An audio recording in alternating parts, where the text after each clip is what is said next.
हमने पिछले 4 दिनों में हमारे जो 16 सेल हैं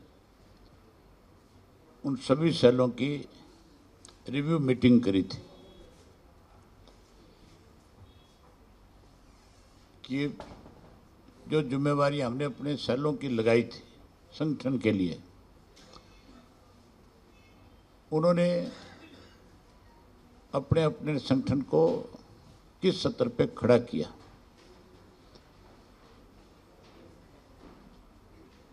मैं आपके माध्यम से उन सभी संगठन के लोगों को एक बार फिर बधाई देता हूं कि सब ने अपनी तरफ से बहुत अच्छे प्रयास किए और डिस्ट्रिक्ट और हल्के के स्तर पे संगठन को खड़ा करने में वो लोग सक्सेसफुल रहे। अब हम उस संगठन को बढ़ा रहे हैं, जोन के स्तर पे लेकर के जाएंगे और जोन के साथ साथ हर बूथ के ऊपर हमारे हर सेल का हमने नई जिम्मेवारी लगाई है, चाहे वो यूथ है, महिला है, बैकवर्ड है, शेड्यूल कास्ट है, आपका भूतपूर्व सैनिक का प्रकोष्ठ है, स्पोर्ट्स का सेल है। जितने भी हमारे ये सेल बनाए हमने, हम उसको बूथ के स्तर के ऊपर एक एक बूथ पे 2-2 लोग सेलों के भी नियुक्त करने जा रहे हैं, जिससे हर बूथ के ऊपर आने वाले 6 महीने के बाद इंडियन नेशनल लोकदल पार्टी के हर बूथ के ऊपर 40 से ज़्यादा सदस्य, सक्रिय सदस्य होंगे जो अपने बूथ की जिम्मेवारी को निभाएंगे और उसके साथ साथ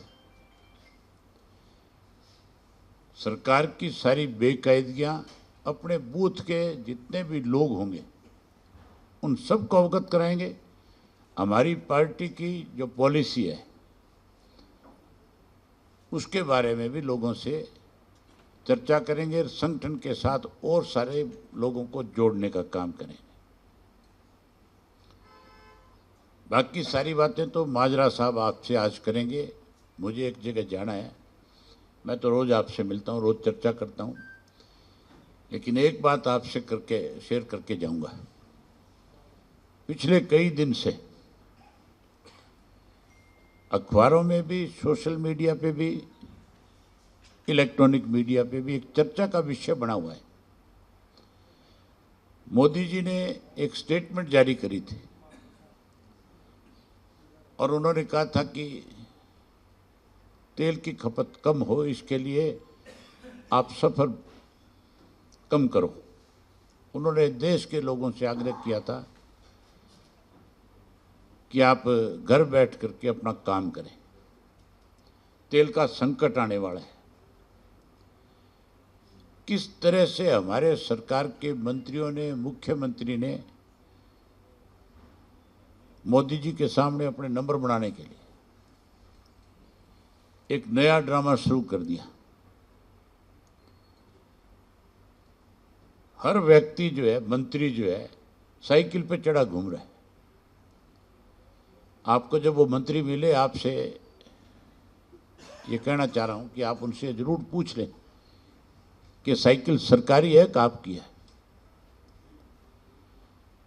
और एक एक मंत्री ने 4-4, 6-6 साइकिलें ले ली। एक साइकिल की कीमत 25,000 से 50,000 रुपये है। 2-2, 2.5 लाख रुपया सरकार का खर्च कर दिया इन्होंने अपनी फोटो खिंचाने के लिए। हैरानी की बात है, साइकिल पे चढ़ करके थोड़ी सी दूर चलते हैं, पीछे इनका गाड़ियों का काफिला है जो इनकी पिक्चरें बनाते हैं, फिर वो अखबार को, सोशल मीडिया को, इलेक्ट्रॉनिक मीडिया को दे करके मोदी तक पहुंचाना चाहता है कि हमने तो आपकी बात के ऊपर मोहर लगा रखी है। ये ड्रामेबाजी करने की बजाय लोगों की समस्याओं का समाधान करे तो अच्छी बात है। मैं परसों कहीं गया हुआ था, वहाँ सारा मंत्रिमंडल था इनका और सब अपने गाड़ियों के काफिले से आए हुए थे। ये ड्रामे बंद करो, काम करो, झूठ बोलना छोड़ो, लोगों की समस्याओं का समाधान करो। ये सारी बात आपसे आज करने के लिए आपसे मिला, आपने मेरी बात सुनी, आपका आभार। और मैं माजरा साहब से कहूँगा कि वो आपको विस्तार से सारी बातों की चर्चा करें।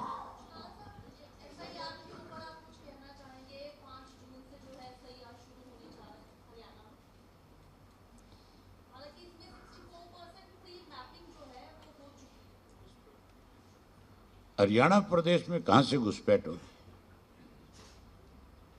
एसआईआर का मतलब क्या है? घुसपैठ रोकना ना। यहाँ तो घुसपैठ बीजेपी की है, लोग उसको रोकना चाहते हैं। और ये कोई ना कोई रोज नया हथकंडा अपना करके हरियाणा प्रदेश में अपनी घुसपैठ बढ़ाने की कोशिश कर रहे हैं। इन्होंने जात पात मजहब धर्म के नाम पे हमारे इस प्रदेश में घुसपैठ करी, हमारे भाईचारे को तोड़ने की घुसपैठ करी। यहाँ कौन से घुसपैठी है? यहाँ तो बीजेपी ने अपने बाहर से ला करके हर दफ्तर के अंदर घुसपैठ करा रखी है, लोगों को बैठा रखा है, नौकरियों में घुसपैठ चल रही है, बाहर के लोगों को नौकरियां दी जा रही है। इसको रोकना चाहिए।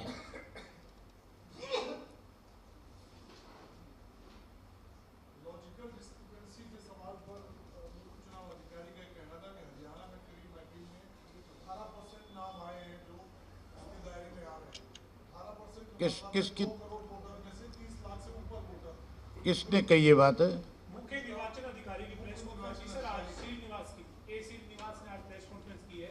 वो कह रहे हैं कि हरियाणा में एसआईआर शुरू कर रहे हैं, मतदाताओं को चेक किया जाएगा, जो वोट गलत बने वो काटे जाएंगे, और वो हरियाणा में शुरू करने जा रहे हैं।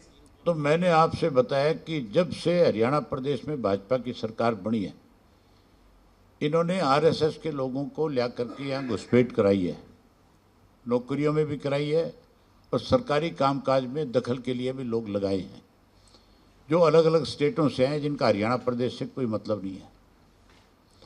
सबसे पहले उन लोगों को निकाला जाए जिनके डोमिसाइल बाहर के हैं। सोशल मीडिया पे बड़ा वायरल हो रहा है, कॉकरोच जनता पार्टी करके बनी, उसके मिलियंस में फॉलोवर्स बन रहे हैं, कैसे देखो? इसका मतलब लोग भाजपा की नीतियों से परेशान हैं।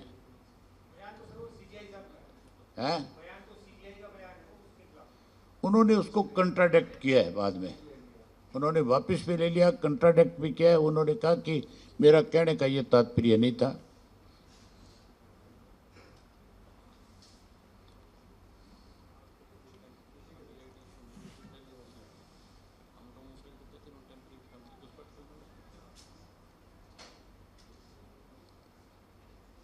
फैमिली आईडी कभी थी हरियाणा में क्या?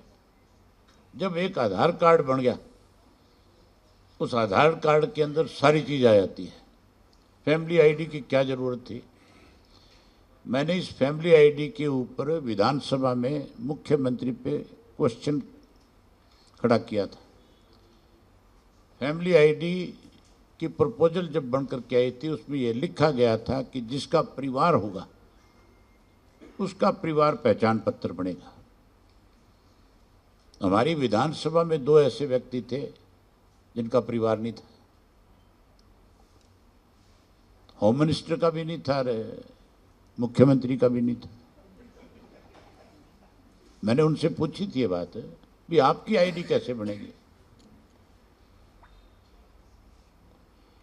मतलब लोगों के ऊपर इस तरह की चीजें इन्होंने थोप दी जिससे आम आदमी परेशान हो गया। आम आदमी के अंदर आप लोग भी शामिल हो, आप भी उन परेशान लोगों में से हो। आपको भी जब कभी भी कोई छोटी मोटी सेल परचेज के लिए पंचकुला में किसी अधिकारी के पास नगर परिषद में जाना पड़ता है, तो आपको भी अपनी आईडी ठीक कराने के लिए कहीं से सिफारिश करानी पड़ती होगी, या ये कैमरे लेकर के खड़े होकर के डराना पड़ता होगा उनको कि हम तुम्हारी ये सारी की सारी बेकायदगियां जो उजागर कर देंगे, हाँ, पोल खोल देंगे।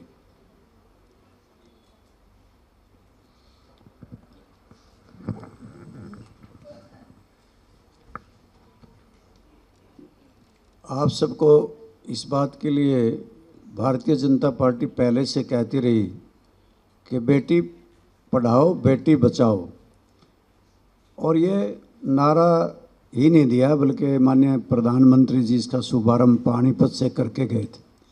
और लिंग अनुपात के आंकड़े भी इन्होंने ऐसे प्रस्तुत किए कि जैसे हमने ही सुधार किया, परंतु कुछ तस्वीर और है। नेशनल क्राइम रिकॉर्ड्स ब्यूरो ये कहती है 2024 में खुलासा किया गया कि देश के अंदर 1659 लड़कियों की तस्करी हुई है।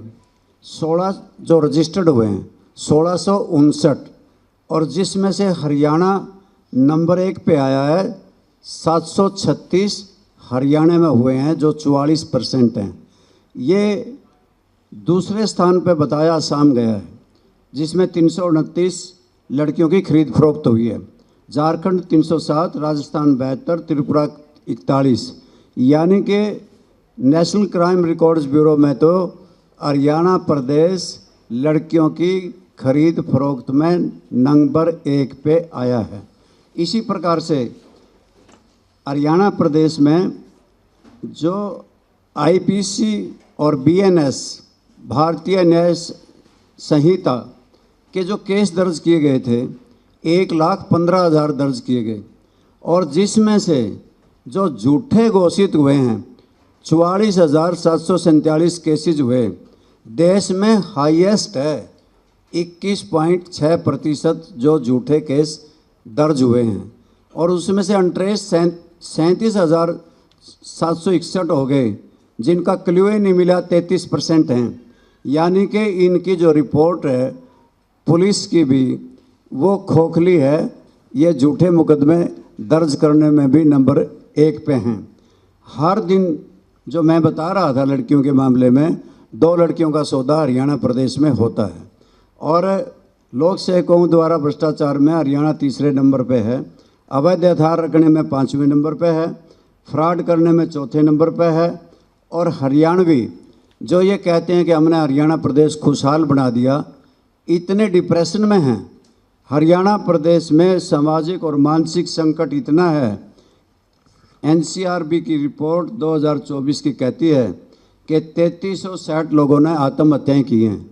9 लोग प्रतिदिन आत्महत्याएं करते हैं जो रजिस्टर्ड होती हैं। अनरजिस्टर्ड तो पता नहीं कितनी आत्महत्याएं करते हैं, उनको यूं ही संस्कार कर दिया जाता है। कि हरियाणा प्रदेश के लोगों का मनोबल भारतीय जनता पार्टी की सरकार में गिरा है, और किसान का और ज़्यादा। कि अभी बायोमेट्रिक प्रणाली लागू की थी, कहा था कि बहुत से किसानों को आकर के अपने अंगूठे निशान मिलान करना होगा, अपनी आँख की पुतली मिलानी होगी, फ़ोटो तरवाना होगा। ये सारी बातें इन्होंने कंडीशन जो लगाई थी, कहते थे ये तो बहुत सफल रहा, और मंत्री जी का बयान भी आया कि बहुत सफलतम रहा। आज भी किसानों की पेमेंट नहीं हो सकी क्योंकि सारा डाटा मिसमैच हो गया है। कि जो अनस्किल्ड लोग बिठाए गए थे, 10वीं पास 20 25 दिन के लिए हायर किए गए थे, उन्होंने इस प्रकार से कर दिया कि उनसे वो डाटा मैच हो ही नहीं सका, ना वो बायोमेट्रिक कर सके ना वो फ़ोटो कर सके, जिसकी वजह से कि आज किसानों की पेमेंट भी रुकी हुई हैं। जहां आप कह रहे हैं कि ये एसआईआर करने जा रहे हैं, ये पहले तो ये सोच लें कि एचपीएससी में इन्होंने हरियाणा के 2.5-3 करोड़ लोगों में से कोई भी इसके योग्य नहीं समझा कि उसका चेयरमैन बनाया जाए, वो भी बिहार का बनाया गया। और किस प्रकार से उसने दूसरे प्रदेश के लोगों के नंबर ज़्यादा अभ्यर्थियों के लगाए कि जहां 8 से 9 नंबर लगाए गए हैं बाहर के लोगों के, हमारे लोगों के 4 से 5 ही लगाए गए हैं, जिसकी वजह से चयन करने में बाहरी उम्मीदवारों का चयन हुआ। और आपने देखा होगा चाहे वो एसडीओ लगे, एसडीओ अगर हरियाणा प्रदेश में 214 लगे हैं, 29 केवल हरियाणा के हैं, और सिविल जज जो लगे हैं 110 में से 60 बाहर के हैं। इरिगेशन में 49 एसडीओ लगे, 28 बाहर के हैं। इलेक्ट्रिसिटी में 80 बहुत सी पोस्टें खाली रख दी जाती हैं। अभी साइकोलॉजी का रिजल्ट आया असिस्टेंट प्रोफेसर का, जिसमें से 85 पदों में से केवल 3 को ही चयनित किया गया, 82 खाली रख दी गई। और उनको भी फिर कौशल निगम में ले लेते हैं। एक पोस्ट के बदले कहते हैं कि हमें तो अगर एक परमानेंट लगाएं तो एक के बदले में जितनी नौकरी एक को देनी पड़ती है उसके 3-3, 4-4 मिल जाते हैं। ठीक इसी प्रकार से कंप्यूटर साइंस का रिजल्ट आया था, केवल 1711 पदों में से 39 का ही चयन हो सका। और इंग्लिश का असिस्टेंट प्रोफेसर का रिजल्ट जो 151 लगाए थे, उनको पंजाब और हरियाणा हाईकोर्ट ने जो कहते थे कि पर्ची खर्ची ख़त्म हुई, उसको रद्द कर दिया। और इसी प्रकार से और भी रिजल्ट जो निकाले हैं कि हिंदी में 58 में से 41 बार के हैं, पंजाबी में 10 में से 9 बार के हैं, हिस्ट्री में 39 में से 19 बार के हैं, जोग्राफी में 156 में से 69 बार के हैं, पॉलिटिकल साइंस में असिस्टेंट प्रोफेसर जो लगे हैं 22 में से 11 बारी हैं, और केमिस्ट्री में 65 में से 23 बारी हैं, 44 में से 16 बार के हैं, जोलॉजी में 41 में से 30 बार के हैं, बॉटनी में 46 में से 12 बार के हैं, इकोनॉमिक्स में 11 में से 3 बार के हैं। यानी कि जो भी रिजल्ट आ रहे हैं, चाहे एमओ का रिजल्ट आया, एसडीओ का रिजल्ट आया, चाहे असिस्टेंट प्रोफेसर का रिजल्ट आया, हमारे तो चंद लोगों को ही सिलेक्ट किया जा रहा है।